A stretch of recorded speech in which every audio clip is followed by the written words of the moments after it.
The production design is an incredibly important part of the story, and what the production design leads have created is something unlike anything that's ever existed before that I've seen.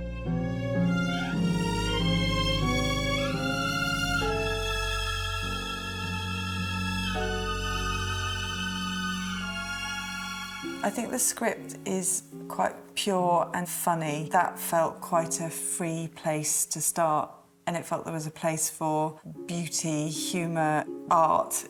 It felt sort of timeless, which is something that really appeals to me. Your mind just starts racing of where it could go. London, Lisbon, Paris. We've built a composite set, epic in scale. Yorgos wanted a 1930s film, but with today's technologies. I always envisioned it like this. I always thought that we should build a world according to Bella and her understanding and perception of it. You have this idea of the Grand Tour, this 19th century idea that you left the place you were born and you had to tour the world and see the world in order to come of age. And we see through her eyes how amazing the world is and how messed up it is. I do think that there's a spiritual connection that happens in these practical sets, and you can feel it. With Shona and James, I thought that maybe if I put two people that have, very different minds together, and if it worked out and if they got along, it would become something very interesting. They worked very closely in tandem. I remember seeing the early lookbooks of what they were working on because they have two very different sensibilities that seem to have met up so beautifully. And I met Shona in a studio, so I wanted to see her in a natural habitat. So I was worried she might be mental. My experience on film is zero, so this wouldn't be standing if it wasn't for James and the whole process of building something so enormous so beautifully. We're in Budapest, in Hungary, shooting on many sound stages. Our world has been built. This house is fantastic in every sense of the word.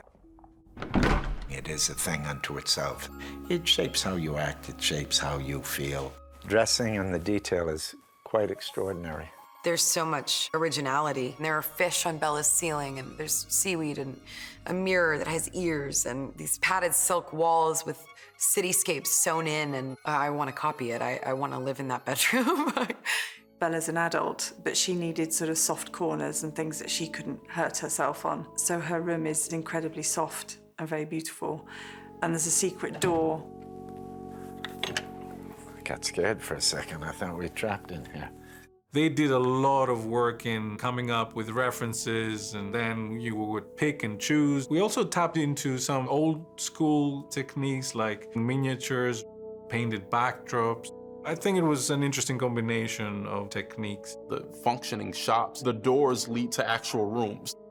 It's incredible. You don't have to make anything up. Everything's there. Everything that you need is there, and then there's more. It feels like something of the era, but also it has so many nods to the future. It's a fine line between feeling real and fantasy. We've created lots of different little alleyways. You can walk into the hotel and walk up the hotel stairs and come out and stand on the balcony. This is my favourite place, the vodka bar. It was quite tricky. There were crews working 24 hours. There were night plastering teams, painters to come in the next day to paint. The ship had to feel like an enormous moving Victorian garden, an impractical boat designed to make it practical. So we had quite a lot of fun with the boat. This is Paris, the main square in Paris. You can come in off the street into the interiors. When I first met Shona and we started talking about this project, Shona had already said there should be red trees in Paris, which was just a brilliant idea. We've tried to take the classic Paris vibe, Art Nouveau vibe, and give it a twist. I mean, you could see they've created a world. It's Victorian, it's a dream, it's gorgeous, and it really does serve the vision. It really defines the story we're telling. It's got a refined aesthetic, but it's also got a sense of humor. I've never seen anything like it, and it is as big as it looks, even in a 4mm lens, which is the widest possible angle. It's bigger than that. The designing and the building, it makes the scale and the logistics of the film a huge undertaking, and it just takes so long, and it was a great collaboration between the two.